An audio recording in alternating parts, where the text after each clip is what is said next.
नमस्कार दोस्तों, truck talks के इस नए एपिसोड में आप सभी का स्वागत है। वीडियो में जाने से पहले अगर आप इस ट्रक के बारे में जानते हैं या फिर इसका नाम जानते हैं तो हमें कमेंट सेक्शन में थम्स अप करके जरूर बता दीजिएगा। इस वीडियो में इस गाड़ी की जितनी जानकारी मैंने निकाली है उतनी मैं सारी जानकारी आप लोगों के साथ शेयर करने वाला हूं, तो वीडियो को आखिर तक जरूर देखना। वीडियो बनाने का मकसद यही है कि आज की जो हमारी ट्रकिंग कम्युनिटी की नई पीढ़ी है जो ट्रक्स के विषय पर रुचि रखती है, उन लोगों तक हमारी भारत की जो पुरानी ऐतिहासिक ट्रक्स है और जिन्होंने ट्रकिंग कम्युनिटी को बिल्ड करने में मदद की है, उन ट्रक्स के बारे में इंफॉर्मेशन पहुंचाना। तो वीडियो को आखिर तक जरूर देखना दोस्तों। आइए वीडियो की शुरुआत करते हैं। तो भाई लोग, ये रही टाटा मोटर्स की नोवस टिपर। ये गाड़ी दिसंबर 2005 में टाटा मोटर्स की तरफ से इंडिया में लॉन्च की गई थी। और दोस्तों, टाटा मोटर्स इंडिया की पहली मैन्युफैक्चरर है जिसने 300 एचपी का इंजन इस गाड़ी के सेगमेंट में पहली बार इंट्रोड्यूस किया था। दोस्तों, आज मैं 27 साल का हूं और अगर आप भी मेरी तरह एक 90s किड है तो आपने इस ट्रक को इंडियन हाईवेज पर कभी ना कभी जरूर देखा होगा। मैंने भी इस गाड़ी को इसके ट्रैक्टर और इसके टिपर फॉर्मेट में बहुत बार हमारे हाईवेज पर देखा है।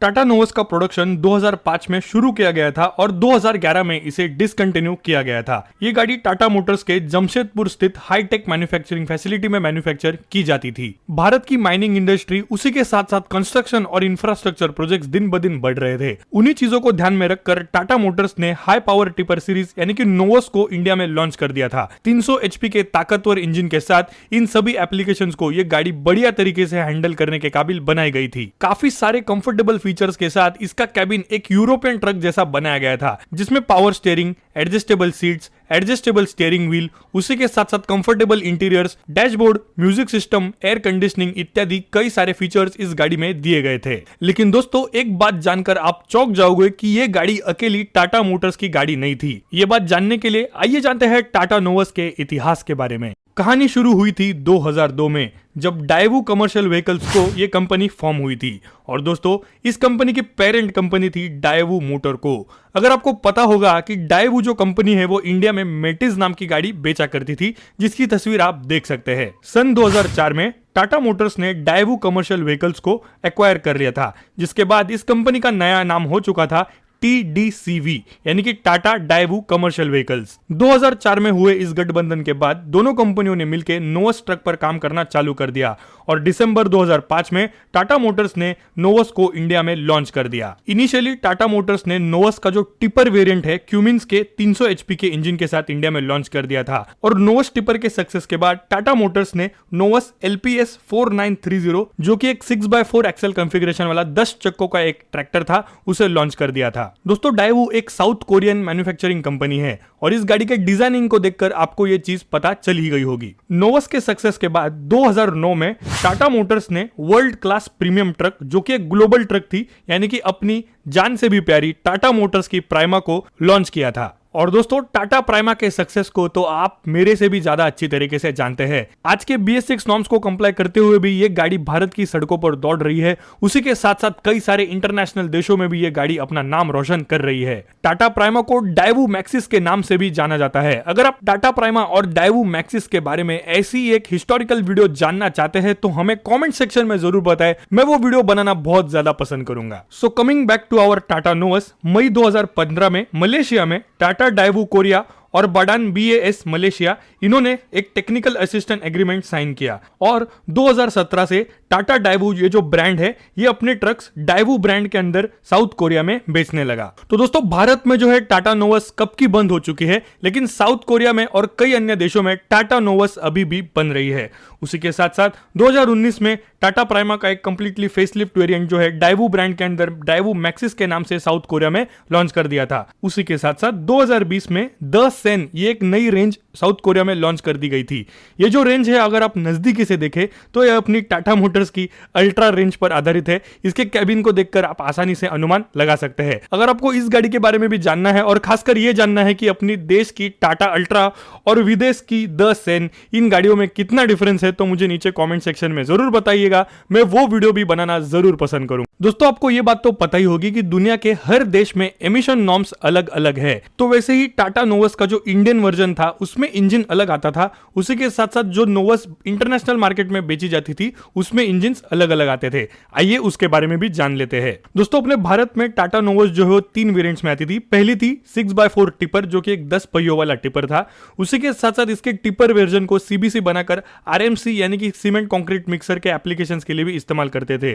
और इसका तीसरा वेरिएंट था नोवस एलपीएस 4930 जो कि एक 10 पहियों वाला 6x4 एक्सेल कॉन्फ़िगरेशन का एक ट्रैक्टर था। तीनों ही वेरिएंट्स में क्यूमिंस का C8 8.3 लीटर का यानी कि 8300 सीसी का 6 सिलेंडर इनलाइन डीजल इंजन लगाया गया था जो इस गाड़ी को 300 एचपी की पावर प्रदान करता था। जैसे कि मैंने आपको पहले बताया कि भारत के दिन ब दिन बढ़ रहे इंफ्रास्ट्रक्चर, कंस्ट्रक्शन और माइनिंग प्रोजेक्ट्स को देखकर इस गाड़ी को 300 एचपी की जो पावर है वो इसे हर प्रकार के एप्लीकेशंस के लिए काबिल बना देती थी। लेकिन क्या रीजन था कि ये गाड़ी रास्तों पर हमें बहुत कम दिख रही है, इसके बारे में हम वीडियो के एंड में चर्चा करेंगे। बात कर लेते हैं टाटा नोवस के इंटरनेशनल मार्केट्स वाले इंजन की। दोस्तों ये बात जानकर आप चौंक जाओगे कि इंटरनेशनल मार्केट में नोवस ट्रैक्टर, टिपर, रिजिड ट्रक और व्हील ड्राइव 4x4 वेरिएंट्स में मिलती है। इसके पूरे रेंज में दूसान का DV11 जो कि एक 420 एचपी का V6 इंजन है, उसी के साथ साथ दूसान DV15 जो एक 390 to 420 एचपी का एक V8 इंजन है और दूसान DE12 जो कि 320 to 350 एचपी प्रोड्यूस करता है, ये L6 इंजन। ये 3 ऑप्शंस अवेलेबल है। आसान भाषा में इंडियन वर्जन में आपको क्यूमिंस इंजन मिलता था और इसके इंटरनेशनल मार्केट में दूसान का इंजन मिल जाता है। आइए अब बात करते हैं कि ये गाड़ी हमें रास्ते पर ज्यादा क्यों नहीं दिखती। अब दोस्तों इसका सेल्स रिपोर्ट तो मेरे पास नहीं है और ना ही मैं ये जानता हूँ कि इसके कितने यूनिट्स बेचे गए थे, लेकिन दोस्तों मेरा जो ये ओपिनियन है मैं आपके साथ शेयर करना चाहता हूँ। अगर आपको मेरा ओपिनियन सही लगे तो मुझे नीचे कॉमेंट सेक्शन में जरूर बता देना। देखिए दोस्तों ये गाड़ी जब भारत में लॉन्च हुई थी वो जमाना था कंपटीशन का जमाना। बहुत सारे इंटरनेशनल ब्रांड्स भारत में एंट्री मार रहे थे। उस जमाने में MAN जो कि एक जर्मन कंपनी है वो काफी बढ़िया परफॉर्म कर रही थी। MAN ने रिजिड के साथ साथ ट्रैक्टर और टिपर सेगमेंट में अपनी गाड़ियां उतारी थी। जैसे कि मान लो ये अपना कब्जा हर सेगमेंट में जमाना चाहते थे। साथ ही में हाइनो जो कि एक इंटरनेशनल कंपनी है उसने भी इंडिया में अपने कदम रखे थे। इसने भी अपने FL सीरीज के ट्रक्स इंडिया में लॉन्च कर दिए थे जो कि रिजिड, ट्रैक्टर और टिपर तीनों सेगमेंट्स में आते थे। लेकिन बहुत छोटे सेल्स और सर्विस नेटवर्क की वजह से इनकी गाड़ियां भारत में ज्यादा देर तक नहीं चली। हाइनो के साथ साथ रशियन कंपनी जो कि एक कामाज वेक्ट्रा उसने भी इंडिया में कदम रखे थे। इस कंपनी ने अपने हेवी टिपर्स और ट्रैक्टर्स को इंडिया में लॉन्च कर दिया था। ये कंपनी भी ज्यादा देर तक भारत में नहीं रुकी और आज के जमाने में इस कंपनी का भारत में कोई अता पता नहीं है। इन इंटरनेशनल ब्रांड्स के साथ साथ अशोक लेलैंड की यू ट्रक सीरीज भी काफी अच्छे से परफॉर्म कर रही थी और यू ट्रक रेंज में रिजिड ट्रक्स के साथ साथ ट्रैक्टर्स और टिपर्स भी अवेलेबल थे। बड़े सेल्स और सर्विस नेटवर्क के कारण ये गाड़ी भारत में काफी ज्यादा सक्सेसफुल हो चुकी थी। साथ ही में आयशर की जंबो और हरक्यूलिस ट्रक सीरीज भी इंडिया में बढ़िया परफॉर्म कर रही थी। जंबो और हरक्यूलिस ट्रक सीरीज में रिजिड के साथ साथ ट्रैक्टर्स और टिपर्स वेरिएंट्स अवेलेबल थे। लेकिन रुको रुको रुको दोस्तों, हम किसे भूल रहे हैं? किसे भूल रहे हैं आपको पता चल ही गया होगा। उस जमाने में सबसे ज्यादा तहलका मचाने वाली एक ही कंपनी थी जिसका नाम था AMW यानी कि एशिया मोटर वर्क्स। सही टाइम पे सही खेल गई थी ये कंपनी। अलग अलग जगह से पार्ट्स आउटसोर्स करके इन्होंने हमारे सामने एक ऐसी ट्रक बनाकर रख दी थी जो हर प्रकार के एप्लीकेशंस में अपने बढ़िया परफॉर्मेंस से अपने आप को साबित कर रही थी। क्यूमिंस के 160 HP के इंजन के साथ इनकी गाड़ियां कम मेंटेनेंस के साथ साथ बढ़िया माइलेज निकाल कर देती थी और उस जमाने के हर ऑपरेटर को ये गाड़ी काफी ज्यादा पसंद आया करती थी। लेकिन दोस्तों इनकी दिवाली ज्यादा देर तक नहीं चली। इस कंपनी ने अपने ऑपरेशंस भारत में काफी जल्दी रैप अप कर दिए। और दोस्तों आज के जमाने में अगर AMW भारत में होती तो यहाँ का ट्रकिंग सिनेरियो कुछ अलग होता। So coming back to our Tata Novus, तो यही सारे रीजंस मेरे हिसाब से थे। ये कंप्लीटली मेरे ओपिनियंस थे दोस्तों, जो हमें नोवस रास्तों पर काफी कम दिख रही है। टाटा नोवस अपने जमाने का एक काफी फ्यूचरिस्टिक प्रोडक्ट था। 300 HP के पावरफुल इंजन के साथ ये कई सारे एप्लीकेशंस को टैकल करने में सक्सेसफुल हो चुकी थी। लेकिन दोस्तों एक चीज आपको पता ही है कि जितनी इंजन की HP ज्यादा होगी उतना माइलेज गाड़ी का कम होगा। शायद ये भी एक रीजन हो सकता है मेरे हिसाब। दोस्तों आपको एक बात तो पता ही होगी कि एक चीज का फेलियर यानी कि दूसरी चीज का स्टेपिंग स्टोन टू सक्सेस होता है। यानी कि मैं बात कर रहा हूं टाटा प्राइमा की। नोवस के बाद 2009 में टाटा मोटर्स की प्राइमा नोवस की सक्सेसर थी। ग्लोबल मार्केट को ध्यान में रखकर इस गाड़ी को बनाया था और भारत के साथ साथ कई सारे देशों में टाटा प्राइमा आज भी रास्तों पर शान से दौड़ रही है और मेरी और आपकी सबकी सबसे फेवरेट ट्रक है।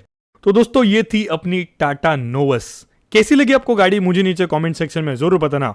और जो इस गाड़ी को पहली बार देख रहे हैं और इस गाड़ी के बारे में जान रहे हैं वो नीचे कमेंट सेक्शन में जरूर जेन्युइनली मुझे बता दीजिएगा। मुझे ये बात तो कंफर्म पता है कि हमारे चैनल के जो पुराने सब्सक्राइबर्स हैं वो इस गाड़ी के बारे में जरूर जानते होंगे। और दोस्तों जितनी भी इंफॉर्मेशन और रिसर्च मैंने इस गाड़ी पर किया है उतना मैंने आपके सामने इस वीडियो के माध्यम से पेश किया है। आई होप आपको ये वीडियो पसंद आया होगा। और वीडियो बनाने का मकसद यही है कि हमारी जो ट्रकिंग कम्युनिटी की नई पीढ़ी है उनको हमारी भारत की लेजेंडरी ट्रक्स के बारे में मैं बताना चाहता था, इसलिए मैंने वीडियो बनाने का सोचा। तो आपको वीडियो कैसी लगी मुझे नीचे कमेंट सेक्शन में जरूर बताना। और आपके दिमाग में कोई ऐसा ऐतिहासिक ट्रक हो भारत का जिसके बारे में आपको जानना हो तो मुझे नीचे कमेंट सेक्शन में जरूर बताइएगा। मैं वीडियो बनाना जरूर पसंद करूंगा। मैं मिलता हूं आपको ऐसी किसी खूबसूरत गाड़ी के साथ अगली वीडियो में।